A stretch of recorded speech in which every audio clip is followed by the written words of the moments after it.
मेरे भगवान मेरे पर कितनी कृपा कर रहे हैं कि हर बार मुझे एक रोज में एक बार गंगा, और यहां एक रोज में 100 बार गंगा स्नान। ये विचार बहुत बड़ी सिद्धि है, विचार ही बहुत बड़ी उपलब्धि है, विचार ही हमारे जीवन को उज्जवल बनाते हैं, विचार ही नीच गिरा देते, विचार ही जीवन मृत्यु तुल्य कर देते हैं। भजन से क्या मिलता है? उत्तम विचार, उत्तम विचार। एक सेकंड में हर विकार को मिटाकर भगवत स्वरूप में स्थित। कामवश के ही नहीं कीन्हो, कौन ऐसा है जिसको काम ने अधीन न कर लिया, और जिसने अपने अहंकार को भगवान के चरणों में समर्पित कर दिया उसको काम अधीन नहीं कर सकता। थोड़ा भी अहंकार है तो काम वहां बैठा हुआ है, क्योंकि अहंकार में ही कामना है, स्वरूप में कभी कामना जागृत हो ही नहीं सकती। जो हमारा स्वरूप है उसमें कभी कोई अभाव नहीं, उसमें कोई कामना नहीं, शरीर में अभाव ही अभाव है। जब तक हम अपने को स्त्री पुरुष मानेंगे तब तक कामनाओं का ये सिलसिला चलता रहेगा, इसे हम नहीं रोक पाएंगे।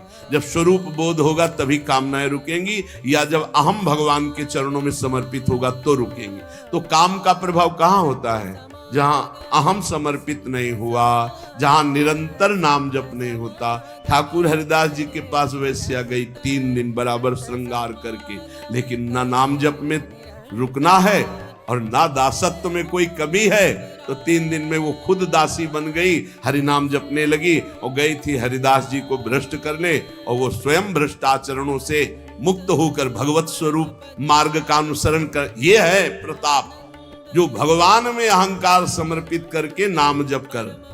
को न लोभ दृढ़ फंद बांध त्रासन कर दीन हो, किसके इतना विवेक बल जागृत हो जाता है कि लोभ ना बांध पावे, वही जिसको नाम का लोभ है। लोभ फांसी में उसी का गला नहीं बंधता जिसके गले में गोविंद का नाम चलता रहता है, पक्का समझ लो। लोभ पास जई गल न बंधाया, सोनर तुम समान रघुरा। ये लोभ उसी की फांसी की तरह गले को बांध लेते जहां नाम जप नहीं चलता। लोभ में लोग क्या क्या पापाचरण कर रहे हैं, खुला जान रहे हैं कि ये दीन है, ये गरीब है, ये निर्दोष है। रुपया मिल रहा है, पद बढ़ रहा है, हमारा लाभ हो रहा है, उसका नाश हो रहा है, तो तुम्हारा लाभ कैसे हो जाएगा? तुम्हारा नाश तो हो ही जाएगा।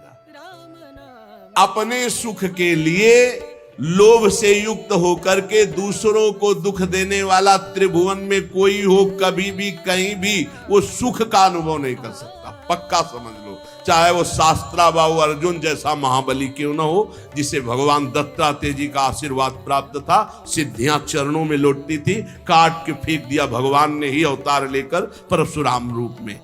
जो दूसरों को दुख देता है, अपने लोभ के लिए दूसरों को कष्ट देता है, दंड देता है, वो कहीं भी बैठा हो, ऐसा बुरा नाश होगा उसका कि कहीं संभलने का कोई भी चांस नहीं मिलेगा। जिसके गले में नाम चल रहा है, गोविंद गोविंद राधा राधा राधा राम हरि कृष्ण, जो भी, उसको लोभ पास जय गल न बंधा। ये लोभ रूपी फांसी उसके गले में नहीं पड़ेगी। विचार बता रहे भजन से क्या होता है? इस भजन सारथी सुजाना, बुद्धि रूपी सारथी बड़ा सुजान हो जाता है, सतमार्ग रूपी पथ पे इंद्री रूपी घोड़ों को ले जाता है, मन रूपी लगाम खींच करके। यहां बुद्धि भ्रष्ट है क्योंकि नाम जप नहीं हो रहा, भगवद आश्रय नहीं। तो कौन लोभ दृढ़ फंद बांध त्रासन कर दी। बड़ा दुख भोगना पड़ता है लोभी आदमी को, बड़ा दुख। वर्तमान में तो जलता ही रहता, चाहे जितना करोड़ों रुपया आ जाए, परिणाम में भविष्य उसका बड़ा मंगल होगा, क्योंकि लोभ के कारण उसने कितने बड़े बड़े पाप किए हैं।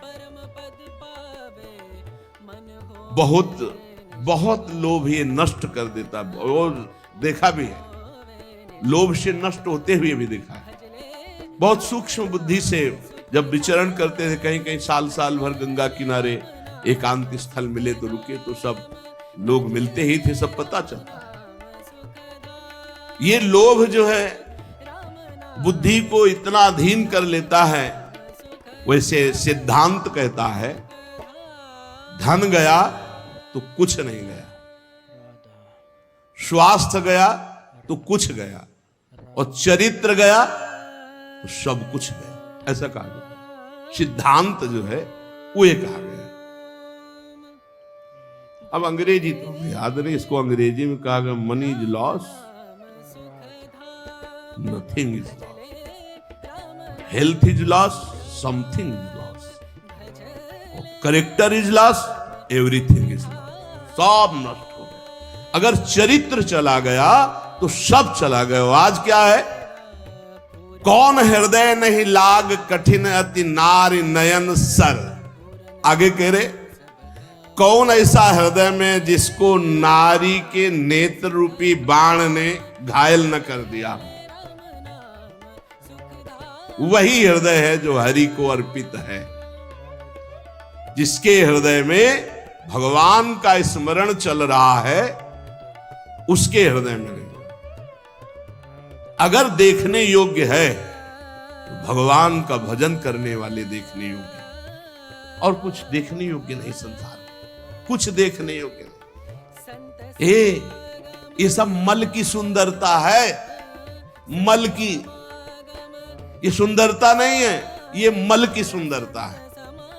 एक काम करने राजमहल में जाती थी, तो राजमहल में काम करने वाली साधारण घर में काम करने वाली थोड़ी होती है, उसका एक पदवी होती है, वो रानी की दासी पूरा। और उसका जो लड़का था, एक दिन वो महल तक गया किसी कार्य के लिए, ऊपर राजकुमारी थी।